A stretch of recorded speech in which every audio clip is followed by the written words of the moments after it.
In the early 19th century, the brothers came from Lyon in southern France, which is in the Rhone, and they sailed out to New Zealand, bringing with them their religious beliefs. They also brought with them cuttings of some of the vines, and they brought those vines to New Zealand and propagated them. The story is a hugely important part of what we do. It's our history, we're extremely proud of it. Whilst we're New Zealand's oldest wine company, we certainly do embrace new technology in the way that we assemble our wines and the way that we take them to market. We pride ourselves here at Mission on understanding our consumers, and all the products within our range have been made for a specific purpose. The estate range, being our entry-level range, I think is really typified by the unbridled fruit characteristics in the wines. Beyond that, we have our vineyard selection range, which are single vineyard, single varietal focus, so the wines heavily represent where they've come from. We also have our reserve range, which offers that next level of complexity in terms of the way the wines present themselves. So these are wines which have been very much handcrafted.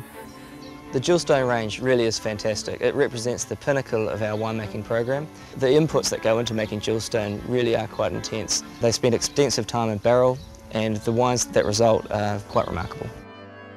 But all in essence, I think people come through and they experience the product of a lot of hard work on the part of a very hard and diligent working staff. They get to see and taste wines, they get to understand some of the history, they can grab a great meal, but more importantly they can pick up those wines around the country and hopefully in the years to come in the major markets around the world.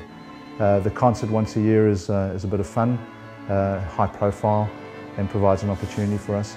But I think the real guts and the essence of where we are is about making great wines.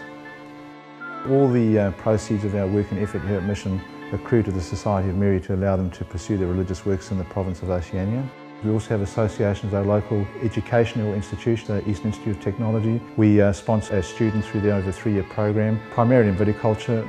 We make great wines of brilliant styles, and they appeal to consumers around the world, different markets. And it's in fact only in the last 3 years that we've really started focusing on our export business. We need to find credible, reliable trading partners and who we can reciprocate with in terms of that mutual trust.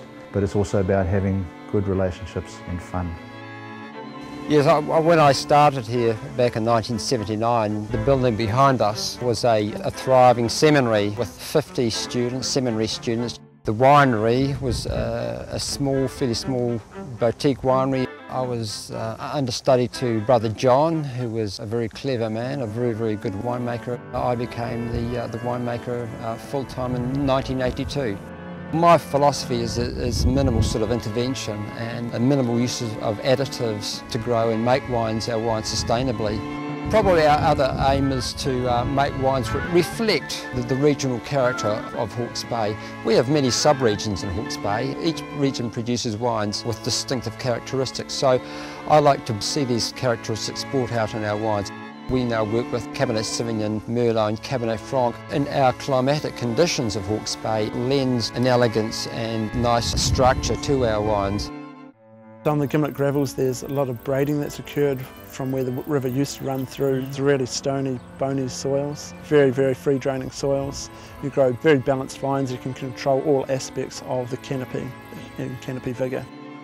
Mission Estate is leading the New Zealand wine industry with precision viticulture. So one of the techniques we use is measuring canopy vigour with a sensor. We can measure how vigorous the vine is comparatively to the vine side by side. So we adopt this high input management model which involves bunch thinning down to 1 shoot per plant, lateral thinning shoots. We usually get a top end Jewelstone each season because the level of work that's gone into this block is incredibly intense. Recently, in the last 3 years, made it compulsory for all of our growers and company vineyards to be accredited under sustainable wine growing. So if we can grow healthy vines, then we can grow healthy fruit and produce good wine.